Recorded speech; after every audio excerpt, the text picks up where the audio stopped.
నమస్కారం, welcome to GK news 9. Telangana ప్రాంతంలో ఉండబడినటువంటి బహుజన సంఘాల నేతృత్వంలోని బడుగు బలహీన వర్గాల వెనుకబడి తరగతుల పేదల పిల్లల కోసం ఉచిత విద్య కోసం జరుగుతున్నటువంటి ఈ పోరాటంలో గత నెలలోని ఈ రాష్ట్ర ముఖ్యమంత్రి అయినటువంటి యనమల రేవంత్ రెడ్డి గారి స్వగ్రామం నుంచి ఇందిరా పార్క్ వరకు తలపెట్టిన ఈ పాదయాత్ర సిటీ దగ్గరలోకి వచ్చింది. ఆ పాదయాత్ర ఇందిరా పార్కు చేరుకునే దశలోనే ఈ తెలంగాణ రాష్ట్రంలో ఉండబడేటటువంటి ఎస్సీ ఎస్టీ బీసీ వర్గాలలో కుల సంఘాలన్నీ కూడా ఆ పాదయాత్రకు మద్దతు తెలుపుతూ ఈ ప్రెస్ మీట్ ద్వారా రాష్ట్ర ప్రభుత్వానికి వినతితో కూడినటువంటి కొన్ని డిమాండ్లని మేము ప్రస్తావించదలుచుకున్నాం. ఈ దేశంలోని అనాదిగా మా బడుగు బలహీన వర్గాలు విద్యకు దూరమైన విద్య అనేది ఇప్పటికీ కూడా మాకు అది అందని అటువంటి ఒక ద్రాక్ష పండులాగే మిగిలింది. ఈ ప్రభుత్వం 3.27 లక్షల కోట్ల బడ్జెట్ పెట్టినప్పుడు కూడా విద్య కోసం అత్యంత విలువైనటువంటి ఈ దేశ భవిష్యత్తు పౌరులు తయారు చేయాలన్నటువంటి ఉత్తమ పౌరులు తయారు చేసి విద్యని మనం దూరం చేయటం బడ్జెట్లో కేవలం 8.27% మాత్రమే కేటాయించారు. ఆకునూరి మురళీ గారు ఇచ్చిన సిఫార్సులు బట్టి చూస్తే ఈ రాష్ట్రంలోని 15 నుంచి 25% అది పెంచాల్సిన అవసరం ఉందంటే 50,000 కోట్ల నుంచి 60,000 కోట్ల రూపాయలు పెట్టుబడి పెట్టడం ద్వారా మాత్రమే ఇక్కడ సంపూర్ణ ఉచిత విద్య ఈ పేద ప్రజలకు అందుతుంది.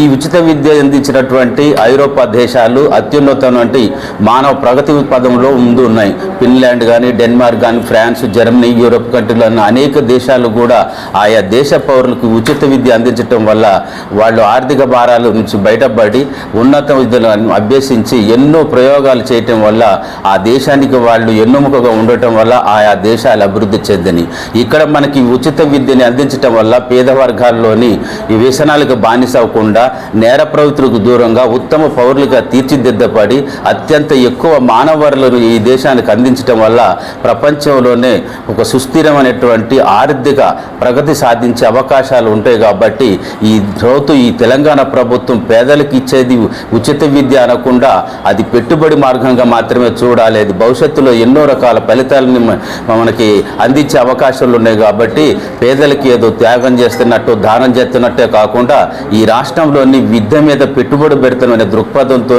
ఒక 50,000 కోట్ల రూపాయలు కనుక 50,000 కోట్ల రూపాయల బడ్జెట్ని దీనికి కేటాయించినట్టయితే ఈ రాజ్యాంగ స్ఫూర్తైనటువంటి ప్రాథమిక హక్కు విద్య నేర్చుకోవటం అని ఈ దేశ పౌరుడి యొక్క ప్రాథమిక హక్కు వచ్చే నెలలోని జూన్ నెలలోనే మరి మనకి అకాడమిక్ ఇయర్ స్టార్ట్ అయితే ప్రతి కుటుంబంలోనూ ఎక్కడ లేని అలజడి ఉంటుంది. ఫీజులు కట్టలేక రోజువారీ జీవితాన్ని గడుపుతున్న కూలి పనులు చేసుకునే గ్రామీణ పేదల నుంచి పట్టణ పేదల వరకు కూడా ఎంతో అవస్థలు పడుతుంటారు. ఆఫీసుల చుట్టూ తిరుగుతుంటారు. విద్యా కమిషన్లో ఉన్న మెంబర్ల ఆఫీసుల చుట్టూ కూడా పడిగాపులు పడతారు. మీరు కావాలంటే విలేకరులు, పత్రికా విలేకరులు, మీడియా విలేకరులు మళ్ళీ వచ్చే వారం నుంచి చూడండి.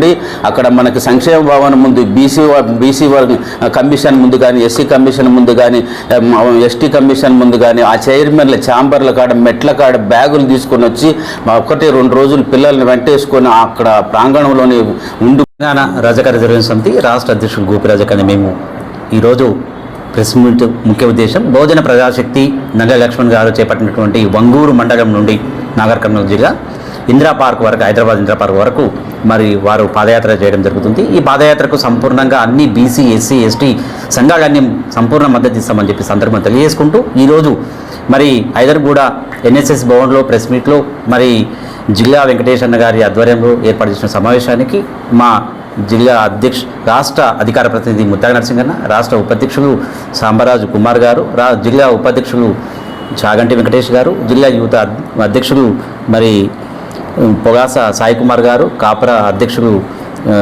కిరణ్ కుమార్ గారు, అదేవిధంగా అంబేద్కర్ యోజన సంఘము రాష్ట్ర అధ్యక్షులు రాజ్ కుమార్ గౌడ్ గారు, అదేవిధంగా మరి కుట్ర సంపదన్న గారు, అదేవిధంగా కోల్పాక సంపత్ గారు, మరి భాస్కర్ గారు, సంపత్ గారు హాజరు కావడం జరిగింది. ఈ సందర్భంగా మేము మరి లాయరు మగన గారు మరి ఈ విధంగా హాజరు కావడం జరిగింది. ఈ సందర్భంగా మేము ఈ ప్రభుత్వానికి 2009లో మన్మోహన్ సింగ్ ప్రధానమంత్రిగా ఉన్నప్పుడు ఈ విద్యా హక్కు చట్టాన్ని అమలు చేయాలి, 20% మరి సీట్లు కేటాయించాలని చెప్పి వారు చెప్పడం జరిగింది.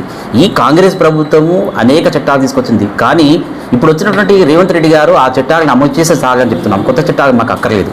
విద్య అనేది ప్రాథమిక హక్కు ప్రతి ఒక్కరిది. విద్య, వైద్యం, దాంట్లో ముఖ్యంగా మేము విద్య గురించి ప్రాథమిక హక్కు కాబట్టి ఈ చట్టాన్ని అమలు చేసే దిశగా కాంగ్రెస్ ప్రభుత్వం రేవంత్ రెడ్డి గారు మరి ఆలోచించాలని చెప్పి సందర్భం తెలియజేసుకుంటున్నాం. లేని పక్షంలో రానున్న రోజుల్లో ఈ ఉద్యమాన్ని ఉధృతం చేస్తామని చెప్పి సందర్భం తెలియజేసుకుంటున్నాం. ఇకపోతే ఏదైతే 20% ప్రభుత్వ ప్రైవేటు పాఠశాలలో మరి బీద విద్యార్థులకు ఇవ్వాల్సినటువంటి సీట్లు ఇవ్వకుండా మరి ఏదో ఎవరికో ఇచ్చి మళ్ళీ వాళ్ళ దగ్గర ఫీజులు తీసుకొని డిస్ప్లే చేయకుండా ఉండడం అనేది కొంత బాధాకరమైన విషయం. దీనిపైన మరి ముఖ్యమంత్రి వారు ఆలోచించాలని చెప్పి సందర్భంగా తీసుకుంటున్నాం. బడ్జెట్లో ప్రతి సంవత్సరం బడ్జెట్లో 20% మరి బడ్జెట్లో 20% బడ్జెట్ని కేటాయించి విద్యని మరి మెరుగుపరిచే దిశగా మరి ప్రభుత్వాలు చింతశుద్ధితో పనిచేయాలని చెప్పి సందర్భంగా తీసుకుంటున్నాం. అంతేకాకుండా మరి ఇప్పుడు చాలా మనం సందర్భాల్లో పేపర్ స్టేట్మెంట్ చూస్తుంటాం. మౌలిక వసతులు లేక మంచి ఎడ్యుకేషన్ టీచర్స్ ఉన్నప్పుడు కూడా బీఎస్సీ, బీఈడి, ఎంఎస్సీ, ఎంఈడి చదువుకున్న మంచి టీచర్స్ ఉన్నప్పుడు కూడా నాణ్యమైన విద్య ఇవ్వకపోవడానికి కారణం ఏంటంటే అక్కడ మౌలిక సదుపాయాలు లేవు, వసతులు లేవు, హాస్టల్లో మరి నాణ్యమైన ఫుడ్ ఇవ్వకపోవడము, ఈ విధంగా అనేక ఇబ్బందులు పడుతున్నారు. మరి కాబట్టి నాణ్యమైన విద్యని అందించే దిశగా ఈరోజు సంఖ్యకు జనాభా పెరుగుతుంది. ఆ జనాభాకు అనుగుణంగా మరి పాఠశాలలు లేకపోవడం, కళాశాలలు లేకపోవడం కొంత బాధాకరమైన విషయం. ఇంకొకటి ముఖ్యంగా ఈ మధ్య కాలంలో చూస్తున్నాం, ఏదైతే ఎంట్రన్స్ ఫీజు ఉందో 10,000, 9,000, 7,000 ఈ విధంగా పెంచుకుంటూ పోతున్నారు. కాబట్టి ఆ పరిస్థితి కూడా లేదు, మేము కట్టే పరిస్థితి లేదు. కాబట్టి ఈ ఎంట్రన్స్ ఫీజులను తగ్గించాలని చెప్పి ప్రభుత్వాన్ని మేము కోరుతున్నాం. కాబట్టి ప్రభుత్వాన్ని దగ్గర ఉన్నటువంటి మీరు మొన్ననే విద్యాశాఖ మరి ఒక అధ్యయనం కూడా చేయడం జరిగింది. మరి అదన్నిటిని మీరు పరిగణన తీసుకొని తప్పకుండా ఈ ప్రభుత్వము చేస్తుందని మేము ప్రగాఢ విశ్వాసంతో ఉన్నాం. లేని పక్షంలో జూన్ 10వ తారీఖున ఇందిరా పార్క్ తర్వాత మేము మరీ నగర లక్ష్మణ్ ఆధ్వర్యంలో కూర్చొని ఏం చేయాలని ఆలోచించి మరి ప్రభుత్వం పైన తప్పకుండా ఉద్యమం చేస్తామని చెప్పి సందర్భం చేసుకుంటాం. కానీ ప్రజా సంక్షేమ ప్రభుత్వం కాబట్టి ఆలోచిస్తుందని ఒక ప్రగాఢ విశ్వాసం మాత్రం మాకు ఉంది. కాబట్టి ఈ సందర్భంగా ముఖ్యమంత్రి వారు ఆలోచించి ఒక మంచి నిర్ణయం తీసుకోవాలని కోరుతున్నాం. రాజ్యాంగాన్ని గౌరవించినప్పుడు ఆ రాజ్యాంగం కల్పించిన ప్రాథమిక హక్కు ఏదైతే విద్య ఉందో ఆ విద్యని పేదవాళ్ళకి అందరికీ కూడా అందించాలి, బడుగు బలహీన వర్గాలకు అందించాలి.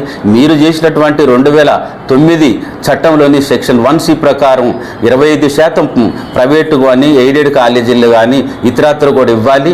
మళ్ళీ ఇంకొక చూసింది ఏంటంటే ఇప్పటి వరకు 14 సంవత్సరాల వరకు పిల్లల ఒకే ఉచిత విద్య అన్నారు, కానీ దాన్ని ఇంటర్మీడియట్ వరకు కూడా కొనసాగించాలి. తర్వాత డిగ్రీ ఉచిత విద్య అన్ని విషయాల్లో కూడా దశల వారిగా కూడా ప్రతి పేదవాడికి కూడా ఉచిత విద్య ఈ రాష్ట్రంలో అందేలాగా గౌరవ ముఖ్యమంత్రి గారు పునరాలోచన చేయాలి. ఎందుకంటే ఆయనే ఈ రాష్ట్రానికి విద్యాశాఖ మంత్రిగా ఉన్నారు. మీరు ఈ విషయంలో మీరు కమిషన్ వేయించుకున్నారు. ఆ కమిషన్ సిఫార్సులను మీరు పత్రికాముఖంగా వెల్లడించారు, కానీ దాన్ని తూచా తప్పకుండా పాటించడం లేదా సెకండ్ ఒపీనియన్ తీసుకోవటానికి కానీ మీరు దాని మీద ఎటువంటి పురోగతిని సాధించలేకపోతున్నారు. కాబట్టి ఆర్థిక సంవత్సరం సగం అయిపోయింది, మళ్ళీ వచ్చే ఆర్థిక సంవత్సరానికి ఇదే కొనసాగింపు అవుతుంది. ప్రతి సంవత్సరం కూడా ఈ రాష్ట్రంలోని పేద పిల్లలు అందరూ కూడా ప్రభుత్వం నుంచి వచ్చేటువంటి ఈ ఉచిత సదుపాయాన్ని వినియోగించుకోలేకపోతున్నారు. ప్రతి స్కూల్లోనూ కూడా మీరు ప్రత్యేక శ్రద్ధ చూపిస్తే ప్రతి ఒక్క ప్రైవేటు ఎయిడెడ్ స్కూళ్ళల్లో కూడా అక్కడ డిస్ప్లే బోర్డు పెట్టాలి. ఆ స్కూల్ యాజమాన్యం ప్రతి తరగతిలోనూ 25% ఎవరెవరికి కేటాయించింది, ఎస్సీలు, ఎస్టీలు, బీసీలు, ఈడబ్ల్యూసీ కానీ మరి ఫిజికల్ హ్యాండిక్యాప్డ్ కానీ వాళ్ళకి రావాల్సినటువంటి వాటా ప్రకారం వాళ్ళకి ఎవరెవరికి ఇచ్చారో అది డిస్ప్లే చేయాలి. ఎందుకంటే మా దృష్టిలో మేము చాలా స్కూళ్ళు, కాలేజీలు వెరిఫై చేసినప్పుడు అక్కడ కొంతమందికి ఉచిత విద్య ఇస్తున్నట్టు చూపిస్తున్నారు, కానీ వాళ్ళ తల్లిదండ్రుల దగ్గర నుంచి ఫీజులు తీసుకున్నారు. ఈ విషయంలోని రాష్ట్రంలో ఉన్నటువంటి ప్రతి మండలం ఎంఈఓ ఆఫీసుల్లో కూడా మేము దరఖాస్తులు పెడతాం. ఈ డిస్ప్లే వచ్చే సమాచారాన్ని మొత్తం కూడా మేము సేకరించి మా శక్తి సేకరించిన సమాచారాన్ని మళ్ళీ ముఖ్యమంత్రికి ఇదే ప్రెస్ మీట్ ద్వారా ఖచ్చితంగా తెలియజేస్తాం. రాష్ట్ర క్యాబినెట్లో ఉన్నటువంటి ప్రతి ఒక్క ఎమ్మెల్యే, మంత్రులు కూడా మీరు ఆలోచన చేయాలి. మీ నియోజకవర్గాల్లో ఉన్న పేద ప్రజలు ఉంటారు, మీరు ఆ ఓట్ బ్యాంక్ కోసమే పనిచేయకుండా వాళ్ళకి కావాల్సినటువంటి ఇటు ప్రాథమిక హక్కుల్ని కాపాడే బాధ్యత కూడా మీరు తీసుకోవాలి. ఇంకా ప్రాథమిక హక్కుల్లో వైద్యం, ఇతరాతర నివాసం అట్లాంటివి ఉన్నా కానీ ఇప్పుడు మేము ప్రత్యేకంగా ఒక విద్యావేత్తలుగా చదువుకున్న వాళ్ళగా యూనివర్సిటీల్లోని, కాలేజీల్లోని ఎన్నో కష్టాలు పడి ఈ దశకు వచ్చినాం. మేమందరం కూడా వెనకున్న మా తరాలకు ఉచిత విద్య అందించాలని ఒక మంచి దృక్పథంతో మేము మీకు వినతి రూపంలో చెప్తాను. రేపు 10వ తారీఖున ఇందిరా పార్కులో నిర్వహించేటటువంటి సభలోని మా డిక్లరేషన్ ఉంటుంది. మరి ఈ లోపుగా మీరు సరైన నిర్ణయాలు తీసుకోకపోతే 10 తర్వాత రాష్ట్ర వ్యాప్తంగా మా కార్యాచరణ కూడా మేము అదే రోజున ప్రకటిస్తామని తెలియజేస్తూ నాకు ఈ వీడియో మీకు నచ్చినట్లయితే లైక్ బటన్ క్లిక్ చేయండి. మరిన్ని వీడియోలను పొందడానికి దయచేసి సబ్స్క్రైబ్ చేయండి.